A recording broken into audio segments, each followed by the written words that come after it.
So this is what I do for the birds when it snows.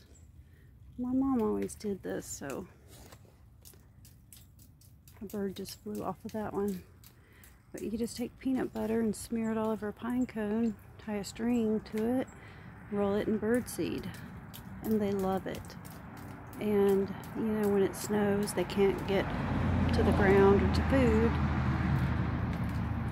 and they go absolutely nuts over it. They love it. They really do. Where'd that bird go? They want to come back over here.